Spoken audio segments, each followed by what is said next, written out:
আলু সবটাই খাবার জন্য করলে এ বছর বছরই লস হবে। প্রসেসিং ফুড বা ফ্যাক্টরিতে যদি ইউজ হয় সেই ক্ষেত্রে আলুর দামটা অটোমেটিক বাড়বে। এটা রাজ্য সরকার প্লাস কেন্দ্রীয় সরকার দুজনকেই ভাবতে হবে। সারা দেশের পাশাপাশি বাংলাতেও উঠছে নতুন আলু, কিন্তু আলুর দামও তলানিতে। দক্ষিণবঙ্গের তুলনায় উত্তরবঙ্গের অবস্থা আরও খারাপ। এই পরিস্থিতিতে আগামী মরশুমের আলু সংরক্ষণের জন্য হিমঘর মেরামতির কারণে হিমঘর থেকে অবশিষ্ট আলু বের করতে তৎপর হিমঘর কর্তৃপক্ষ। অবশিষ্ট আলু নিকাশি হতে এখনও বেশ কিছুদিন লাগবে বলেই অনুমান বিশেষজ্ঞদের। অন্যদিকে বছর বছর বাংলায় বাড়ছে আলুর চাষ, তাই আলুকে শুধু খাবার আলু হিসেবে ব্যবহার না করে আলুকে বিভিন্ন খাদ্যজাত শিল্পে ব্যবহার করার জন্য রাজ্য ও কেন্দ্র সরকারের কাছে আজ আহ্বান জানালেন তারকেশ্বরের সারদা আলু বীজ ভান্ডারের কর্ণধার প্রদ্যুৎ কুমার দাস, যিনি নিজে একজন আলু চাষী, ব্যবসায়ী, বীজ বিক্রেতা এবং হিমঘর কর্ণধার। নমস্কার, আপনারা দেখছেন ইন্ডিয়া পোটেটো নিউজ। আজ আমরা আলু ও চাষের খোঁজ খবর নিতে এসেছি দক্ষিণবঙ্গের তারকেশ্বরের সারদা আলু বীজ ভান্ডারে। আজকের আলুর দাম, বন্ডের বাজার, আলু চাষ ও বাংলার আলুর সাম্প্রতিককালের পরিস্থিতি নিয়ে কি বলছেন সারদা আলু বীজ ভান্ডারের কর্ণধার প্রদ্যুৎ কুমার দাস, এক্সক্লুসিভলি শুনে নিন। চ্যানেলে নতুন হলে চ্যানেলটি সাবস্ক্রাইব করুন ও ফেসবুক পেজটি ফলো করুন। ভিডিওটি শেয়ার করে দেশ বিদেশের সমস্ত কৃষক ও আলু ব্যবসায়ীদের কাছে পৌঁছে দিন অবশ্যই। প্রদ্যুৎবাবু নমস্কার। নমস্কার। আমি শুনলাম যে আপনাদের চলতি বছরের জন্য আপনারা বীজ বুকিং স্টার্ট করে দিয়েছেন, তো আপনাদের কন্ট্যাক্ট ডিটেলস এবং ফোন নাম্বার সমস্ত কিছু একটু শেয়ার করেন। সারদা আলু বীজ ভান্ডার, নতুন bus stand, Tarakeswar, Hooghly. Phone number 9434011411। আপনাদের কাছ থেকে তো মানে কৃষকদের পাশাপাশি আমি যেটুকু জানি যে অনেক ক্ষুদ্র ব্যবসায়ী রয়েছেন, তারাও বীজ নিয়ে যায়। তো এইগুলো নিয়ে প্রথমে যদি একটু বিস্তারিত বলেন যে এত তাড়াতাড়ি বুকিং স্টার্ট করার কারণটা কি? এত তাড়াতাড়ি বুকিং স্টার্ট করার কারণ হচ্ছে প্রত্যেক মানুষই, ব্যবসায়ী যারা ব্যবসা করেন তারা হয়তো এক গাড়ি ফুল আলু আনতে পারবে না বা দু গাড়ি আনতে পারবে না। সেই জন্য তারা কারো 100 খানা, 200 খানা, 300 খানা বা 500 খানা যারা নেয়, বা কোনো চাষি যদি আগেও 50 খানা, 20 খানা, 100 খানা যদি বুকিং করে বড় চাষি, সেই জন্য তাদের সুবিধার্থে অ্যাডভান্স বুকিং আমরা চালু করেছি। এখন থেকে অ্যাডভান্স বুকিং করলে কি এক্সট্রা ফেসিলিটি আছে? এখন থেকে এক্সট্রা করলে এখনকার দাম অনুযায়ী পাবে, তখন যে দাম হবে তখন সেই দামে পাবে। সিজনে, এখন অফ সিজনে যে দাম সেই দাম অনুযায়ী পাবে। মানে এখন থেকে যদি কেউ যদি বুকিং করে নেয়, এখন যে দামটা বুকিং করছে তখন দাম বাড়ুক বা কমুক বা যত দামই থাকুক, এখন যে দামে বুকিং করছে সে সেই দামেই তখন বীজটা পাবে। হ্যাঁ, সেই দামেই বীজটা পাবে। এটা কি সব কোম্পানির ক্ষেত্রে, মানে ছোট বড় আপনি যা যা কাজ করেন সব কোম্পানির ক্ষেত্রে? হ্যাঁ হ্যাঁ হ্যাঁ। এখন কোন কোন কোম্পানির এবছরে বেশি আপনি বুকিং স্টার্ট করেছেন বা আপনারা নিচ্ছেন? বিশেষ করে বিভিন্ন বড় কোম্পানিরই চালু হয়েছে আর কি, মানে ভাটি, সাংঘাই, এরকম ধরনের যেগুলো বড় যে কোম্পানিগুলো রয়েছে। হ্যাঁ হ্যাঁ হ্যাঁ। আর এখন মোটামুটি আলুর কিরকম কি বাজার রয়েছে আপনাদের তারকেশ্বর বা এদিকে পিয়াসরা, চাপাডাঙ্গা, এদিকে কিরকম কি বাজার রয়েছে? আলুর দামটা তো আবার আলুটার দাম আবার রেডি আলু 550 টাকা আবার চালু হয়ে গেছে স্টোরে, আর নতুন আলু 550-600 টাকা। মানে রেডি আলু কি ডালা জ্যোতি? ডালা জ্যোতি, ডালা জ্যোতি 550। সর্বোচ্চ কত হচ্ছে? সর্বোচ্চ মানে সর্ব আপ কত দামে বিক্রি হচ্ছে? ও সর্ব আপই 500 থেকে 550, কোথাও 570 পর্যন্ত, অ্যাকর্ডিং টু ওই বাছাইটা যেখানে যত করা সেখানে তত দামটা বেশি। আচ্ছা, আর বন্ডের কিরকম বাজার আছে? বন্ডের এখন রেডি করে ব্যাপারী ভাইয়েরা দাম দিচ্ছে, দামটা অ্যাপ্রক্স 250 থেকে 300 টাকা বলছে, এবার কেউ 200 টাকাও বলছে, আলু তার কোয়ালিটি অনুযায়ী। আচ্ছা, এই যে ধরুন আমরা দেখলাম যে নিলামি পরিস্থিতি কাটিয়ে আবার পুনরায় প্রাণ ফিরে পাচ্ছে একটু একটু করে হয়তো আলুর জগৎ। আজকে বোধহয় মার্কেটটা একটু শুনলাম হয়তো ডাউনের দিকে আছে, কিন্তু ওভারঅল ওই যে 80-100 টাকা বন্ডের জায়গা থেকে এখন একটু বেটার পজিশনে এসেছে। আমরা যদিও কখনো দেখিনি বা আমার জ্ঞান তো আমি শুনিনি যে আলু নিলামি পরিস্থিতিতে এসে আবার পুনরায় দাম বাড়তে থাকে। এই সিচুয়েশনটার কারণটা কি বলে আপনার ব্যক্তিগত মনে হয়? এটা লোকের হচ্ছে কমিউনিকেশন গ্যাপ।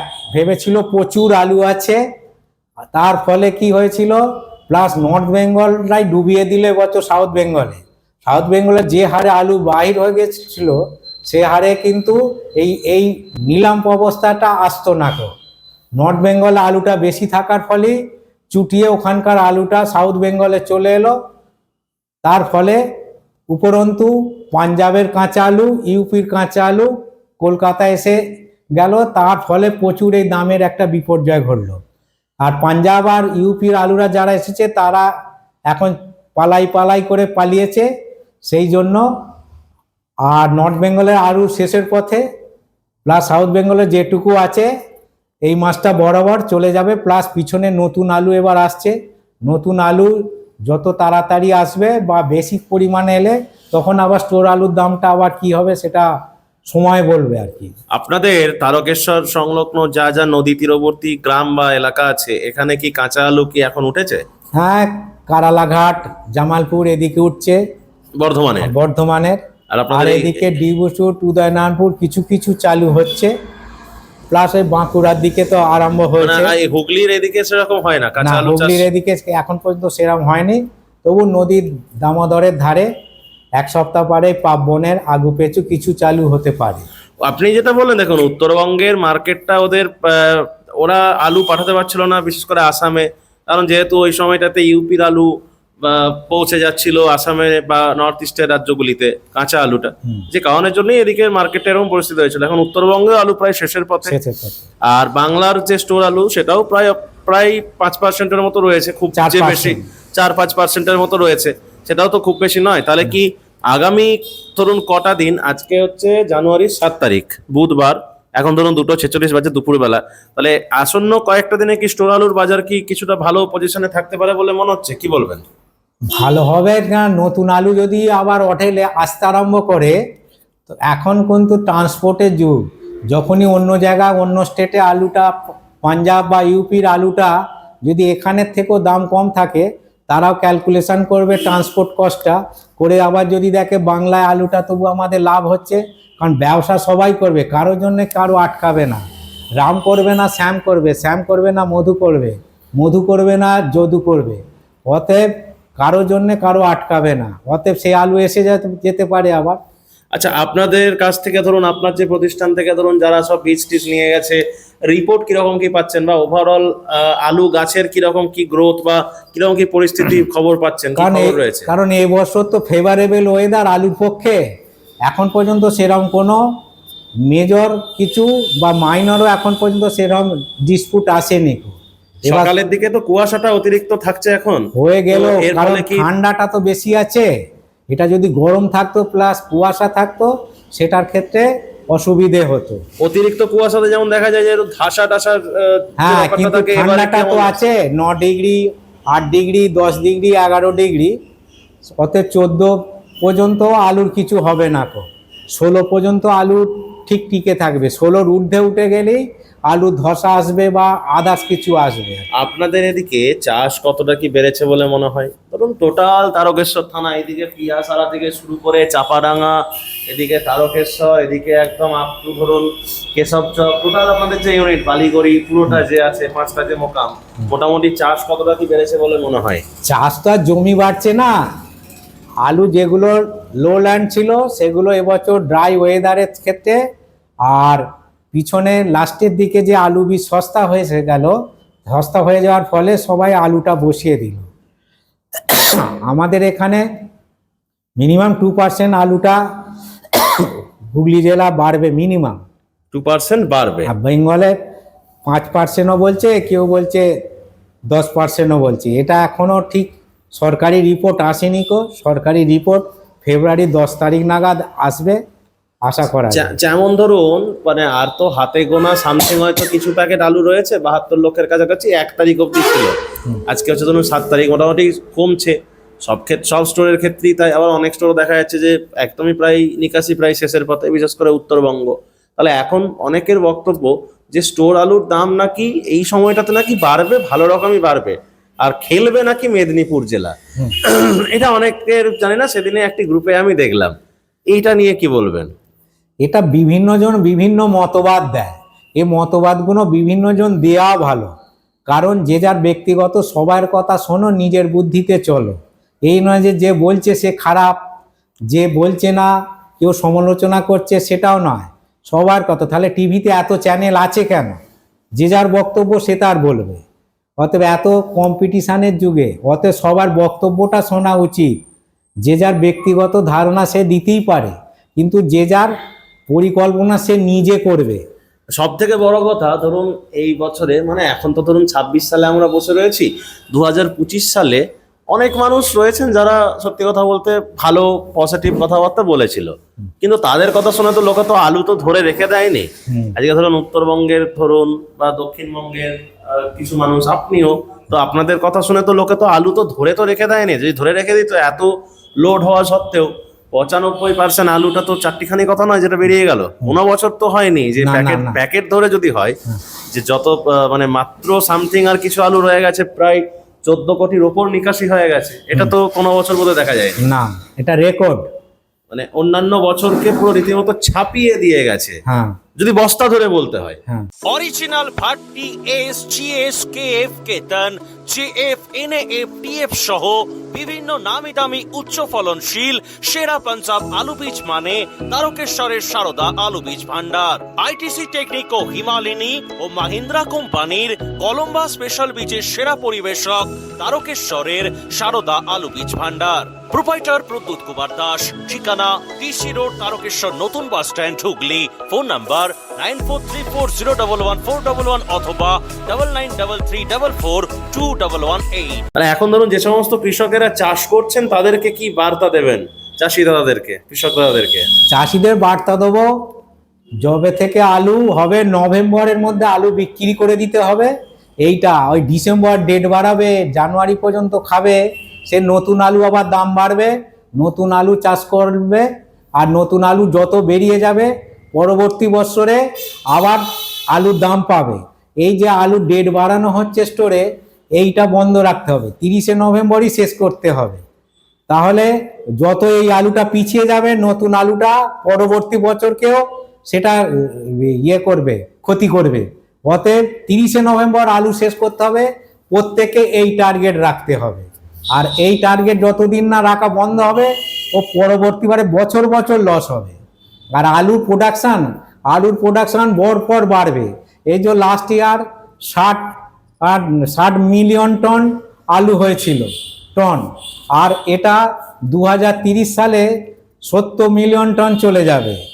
এবার 35 সালে সেটা 80-র কাছে চলে যাবে, 75 থেকে 80 চলে যাবে 40 সালে। আর 2050 সালে সেটা 120 থেকে 125 মিলিয়ন টন আলু উৎপাদন হবে। অতএব আলু শুধু একটা ডিসঅ্যাডভান্টেজ আছে, আলুটা আমাদের ক্ষেত্রে কি হয়, কোয়ালিটি আলুটা তৈরি হয় না, প্লাস আমাদের যে আলুটা হয় এক্সেসিভ আলুটা সবটাই খাবার জন্য। অন্যান্য দেশে যেমন আমেরিকা, ইউএসএ, ফ্রান্স, ইউক্রেন, এরা 60 থেকে 65% ফ্যাক্টরিতে অনুযায়ী এটা প্রসেসিং ফুডে চলে যায়, সেই জন্য এদের লসটা কম হয়। আপনার চীন হচ্ছে ফার্স্ট লার্জেস্ট আলু প্রোডাকশান, সেখানেও 15% ফ্যাক্টরিতে কনজামশান হয়, প্রসেসিং ফুডে চলে যায়। আর আমাদের ইন্ডিয়া সেখানে 5 থেকে 7%। অতএব আলু সবটাই খাবার জন্য করলে এ বছরই লস হবে। প্রসেসিং ফুড বা ফ্যাক্টরিতে যদি ইউজ হয়, সেই ক্ষেত্রে আলুর দামটা অটোমেটিক বাড়বে। এটা রাজ্য সরকার প্লাস কেন্দ্রীয় সরকার দুজনকেই ভাবতে হবে। অতএব আলুটা খাবার জন্য করলে প্রত্যেক বছরই এই লস হওয়ার সম্ভাবনা বেশি থাকে। আচ্ছা, এই যে ধরুন আপনি বলছেন যে মানে মানে অন্যভাবে ব্যবহার করতে, আর একটা জিনিসও তো হয়, যেমন ধরুন এটা বাংলার বিভিন্ন জায়গাতেই চাষটা হয় যে মিষ্টি আলু বা রাঙালু বা গুড় আলু যেটাকে বলা হয়, লাল ধরনের যে আলুটা, এই আলুটা চাষ করে বাঁকুড়ার কৃষকেরা বলেন যে ভালো রকম প্রফিট আসে এটাতে। এই চাষটা কি আরো বেশি বেশি মানুষের করা উচিত বলে মনে হয়? আলুর বিকল্প হিসেবে রাঙালু বা শাঁখের মতো দেখতে এক ধরনের আলু হয়, এটাকে শাঁকালু বলে, এই চাষ, এগুলো নিয়ে, এটা নিয়ে কি মনে হয়? এটা নিয়ে এখন এটা মিনিমাম চাষটা হচ্ছে, এটা যখন ম্যাক্সিমাম হয়ে যাবে, দেখা গেছে শাঁকালুও 2-5 বছর আগে এরকম বাঁকুড়া প্রচুর চাষ করছিল, সেখানে কিন্তু যখন সবাই চাষ করতে লাগলো তাদের কিন্তু আবার লস হতে আরম্ভ করলো। যখন লার্জ স্কেলে কাজ চালু হবে তখন কিন্তু এত কিছু, তখন আর এটাও আলুর মতো পরিণতি হবে। অতএব আলুরও এখন নতুন ভ্যারাইটি আসছে, যখন পেরুতে রিসার্চ হচ্ছে, সেটা আমাদের এখানেও আসবে। আমাদের এখানে যেমন চণ্ডীগড়ে সেন্ট্রাল পটেটো রিসার্চ আছে, সেখানেও আসবে যে আলুতে আয়রন সমৃদ্ধ আলু, সেই আলুটা স্টোরে না রেখেও 6 মাস রাখা যাবে। এই ধরনের আলু হলে আমাদের ইন্ডিয়ায় 2021 সালে যে মেডিকেল বুলেটিন বেরিয়েছিল তাতে কিন্তু 55 থেকে 59% মহিলাদের বা বিভিন্ন মানুষের রক্ত অল্পতায় ভোগে। এই রক্ত অল্পতা ভোগার জন্য তার সাবস্টিটিউট হিসাবে এই আয়রন সমৃদ্ধ আলু যখন তৈরি হবে, কিন্তু তখন শুধু আলুটার কনজামশান আরও বেড়ে যাবে। অতএব নতুন নতুন উদ্ভাবন করতে হবে। যেটা মাল্টি ন্যাশনাল কোম্পানি এখন এসেছে, টেকনিকো, মহেন্দ্র, অ্যালকো, এরা কিন্তু এইসবে যাচ্ছে। এতদিন পাঞ্জাবের উপর আমরা নির্ভর হয়ে পাঞ্জাব শুধু 2-4টে আলুর প্রোডাকশান করত। এখন মাল্টি ন্যাশনাল কোম্পানির সঙ্গে তারাও কম্পিটিশানে, তারাও এখন মাথা ঘামাতে আরম্ভ করেছে। অতএব ভয়ের কিছু নেই, আলুর প্রোডাকশান কিন্তু বেড়ে যাবে। কেউ কেউ বলে চাষ বন্ধ করে দাও। আরে আমি চাষ বন্ধ করে দিলে হবে? আদার স্টেট করবে, আদার স্টেট না করলেও আদার্স কান্ট্রি করবে। অতএব কারো জন্যে কারো কিন্তু আটকাবে না কো। এটাকে আমাদের সবুজ বিপ্লব হয়েছে পাঞ্জাবে, আমাদের এখানেও আলুতেও এখন সবুজ বিপ্লবই ধরে রাখুন। অতএব এটাকে কিভাবে ইউটিলাইজ করা যায়, এটাকে নিত্য নতুন ভাবতে হবে। মার্কেটিং আরও ভালোভাবে তৈরি করতে হবে। শুধু মার্কেটিং, বিপণনটা আসল। কোনো কোম্পানি দেখবেন যে প্রত্যেক কোম্পানিতে মার্কেটিং ম্যানেজার থাকে। আমাদেরও কিন্তু স্টেটে মার্কেটিং ডিপার্টমেন্ট আছে। মার্কেটিং ডিপার্টমেন্ট শুধু ফুডটাকে শুধু খাওয়ার জন্য, ফুডের জন্য শুধু আলুটাকে ব্যবহার করলে হবে না, এটাকে ফ্যাক্টরি ইউজের জন্যও কিভাবে ব্যবহার করা যাবে, তার জন্য আমাদের চাষি ভাইদের বা বিভিন্ন কোম্পানির সঙ্গে বা মাল্টি ন্যাশনাল কোম্পানির সঙ্গে আলোচনা করে এগুলো সম্যক ধারণা তৈরি করতে হবে। আচ্ছা, নাহলে প্রত্যেক বছরই কিন্তু তাই যদি বলেন, ধরুন এগুলো তো কৃষকদের পক্ষে সরাসরি করাটা সম্ভব নয়। ধরুন কিছু একটা মাধ্যম থাকতে হবে যারা এগুলোকে নিয়ে ভাবনা চিন্তা করবে। সেই জায়গাটাতে কি জোর দেওয়া আদৌ হচ্ছে না কি মনে হচ্ছে আপনারা? তো সব শুধু আমরা যদি বলি যে শুধু বসে আছে কেউ কিন্তু বসে থাকছে না।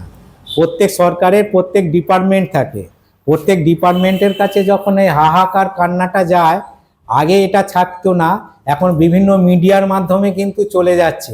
অতএব সরকার বাহাদুরও ভাবছেন, নতুন নতুন উদ্ভাবন করছেন, ওনারাও নতুন নতুন বীজ আনবার চেষ্টা করছেন।